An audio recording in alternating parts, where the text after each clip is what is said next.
Hey everybody, so this is kind of part two to a video I did, might have been the last video, I don't know, I have a couple of videos I'm working on, I don't know which way they're going to come out. So I was looking at if Montreal got Lafreniere with the #1 pick, what the lineup would look like for the next 3-4 years. So in this video, I'm going to take a look at what the defense and the goaltending would look like. Now, because of the fact that Alex Romanov will be here next season, it's going to change the look of the defense.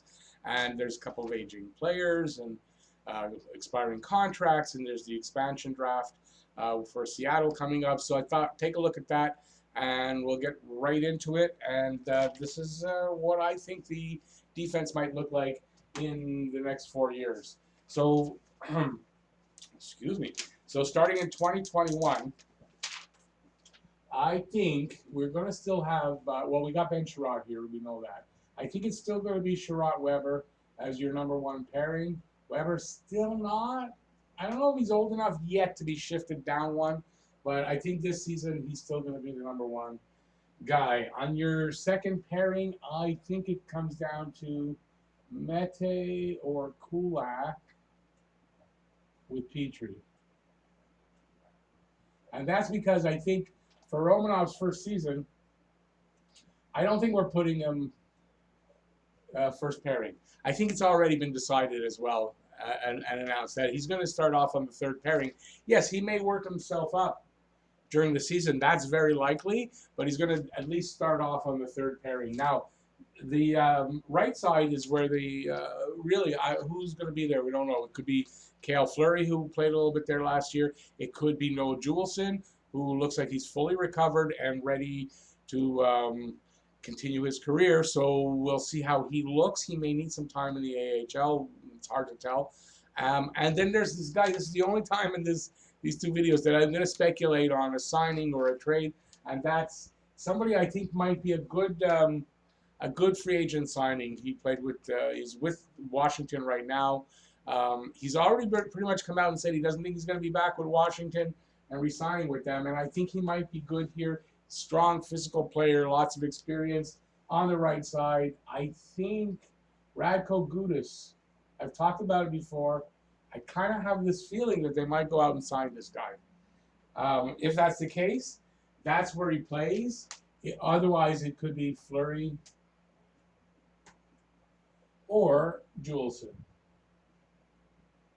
Fleury could still need a little bit more time down on the farm, and so could Juleson because, we don't know how fully recovered he is, how rusty he might be. He might need, part of a season, a whole season in the AHL to get back to his the game, get his game back. So I have a feeling this is how it's going to look like for the defense next season. Now, Ben Sherratt still has another season after that. So I think in 21-22, we're going to see Sherratt and a new partner for a season, and that's Geoff Petrie, because I think that's when Petrie is going to get re-signed. His contract is up after this season. I think Geoff Petrie is a guy they're going to re-sign. 2 reasons. First of all, I think Petrie wants to stay in Montreal. I think that's really important. Plus, the free agent market's not going to be the same for the next few seasons. We know the cap is going to be down. It's going to stay flat for 2 seasons, and it looks like it's going to go up $1 million. And then another $1 million so in the next 4 seasons, the cap's going to go up only by $2 million total. I mean, it's not a lot, right? So I have a feeling Petrie might want to stay and sign a short-term contract, not much of a raise, and stay here in Montreal, and then see if he can get better money after, or he might even sign for a few years. I think he's going to be 33 or 34 at that point. So, but I think they'll re-sign him. He'll take that position of #1 defense, and Weber will knock down to #2, which would be a lot better. He still has how many years left on his contract? I don't know, but as long as he's healthy, he's going to do fine there. And then you'll probably, if you sign Gudas, you're going to have Gudas here again, or again Fleury, or Juleson, barring any other trades. Now, here's the interesting thing. I think after the first season, Romanov makes a move up, because I definitely see Romanov being the #1 center, #1 on the left side. And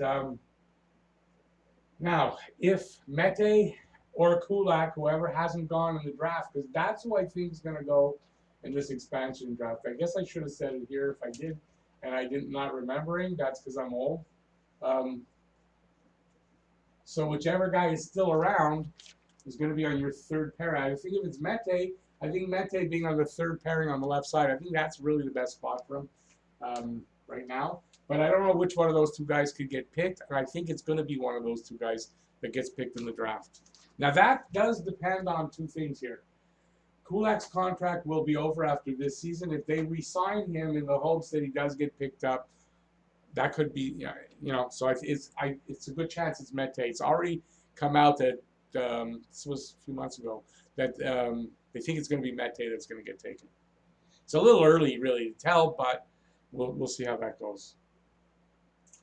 The next season up. Now, I'm not speculating too much on extras. The extras could be from these guys. Hard to tell. Third season, 22-23. I think right here we've got Romanov stepping in and taking his spot as our number one on the left side with Petrie.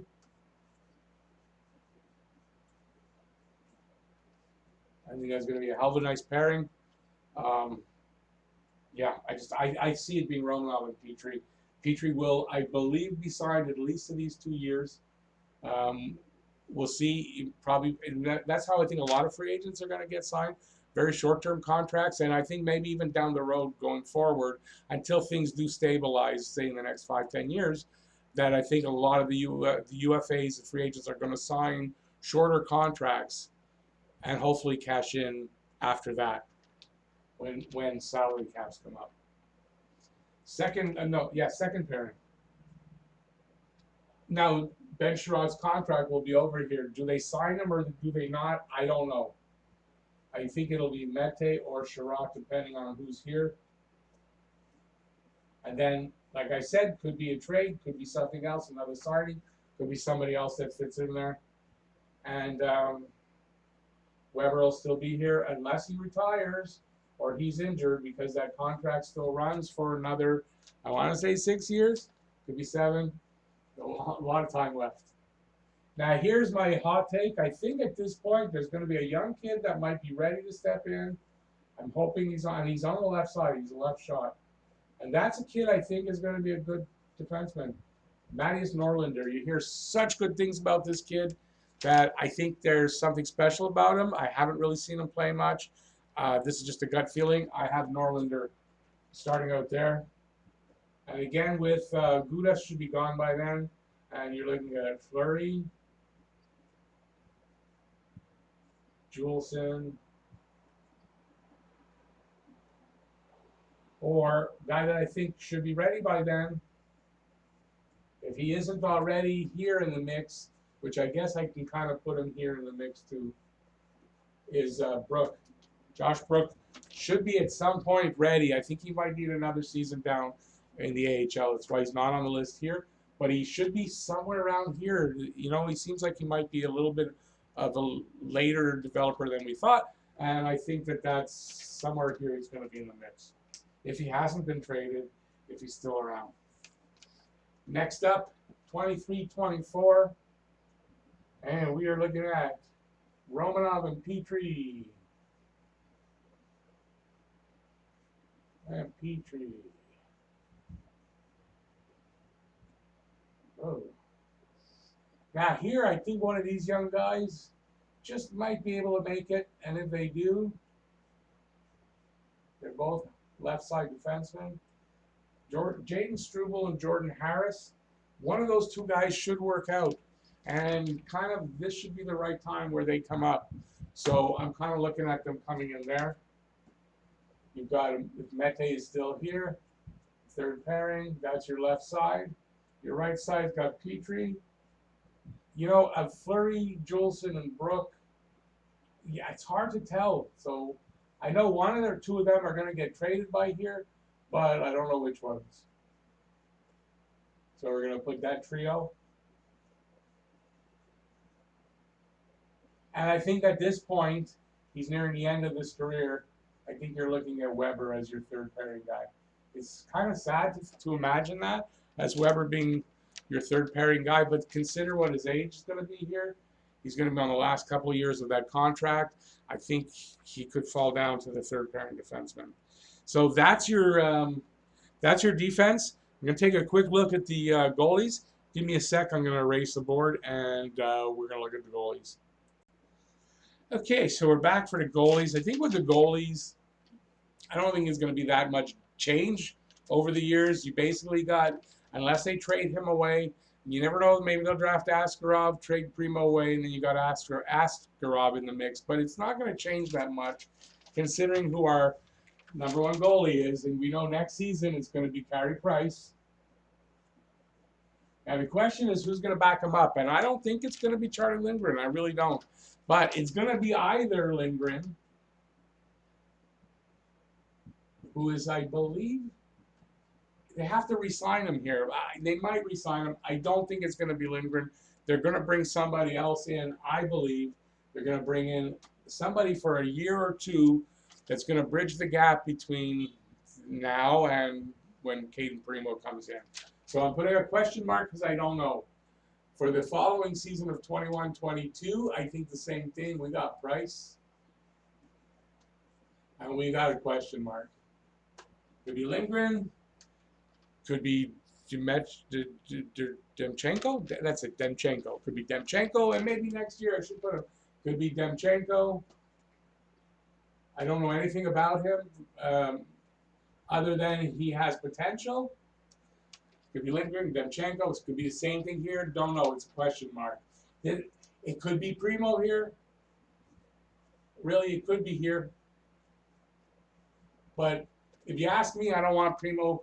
I don't want it to be Primo here or here. I want Primo personally. I think Primo 2 years in the AHL. When he comes up, he's going to be damn ready to be backup and maybe even have to start because we don't know. Carey Price is getting older. We may need Primo as the starter quicker than we even think. So now 22-23, I think Price is your starter with Primo backing him up. I'm not putting any other names here because unless Primo is traded, then we don't. It's hard to tell, right? I don't want them to trade him, but we'll see. And I think here we have Price and Primo. And I think it's the year after that, 24-25. That's the year that maybe Carey Price is either moved and Primo takes the reins. Because I have a feeling after 2 years of backing up Price, Primo's going to be ready to be the starter. And that's when something could happen. At that point, Price would have, I think, 2 years left on his contract. He could retire. He could move to another team that's a contender and maybe get a chance to win a cup. Who knows? But I do believe Primo will be the starter 24-25. That's what I really see. So there you go. I finally finished. This was a video that should have been one video. First one with the forwards just took way too long. So I thought I'd make a second one and get this in, and it took, I'm glad I didn't make one video. It would have been a real long one. Okay, so there you go. That's the video. If you like it, give it a thumbs up. I really appreciate that. While you're heading down there, leave any comments you may have about the lineups I'm showing you, about what you think, who you think should be there, what kind of moves they might make. Let me know in the comment section. And that's down there. And while you're down there, if you haven't already, please subscribe. Ring that notifications bell. It's going to get you your daily fix of Blue Blanc Rouge right here at Talking Habs. So thanks everybody for watching. I appreciate that. And please stay safe out there. Wear a mask when you're in tight with people around and all that. Please wear a mask. Stay safe.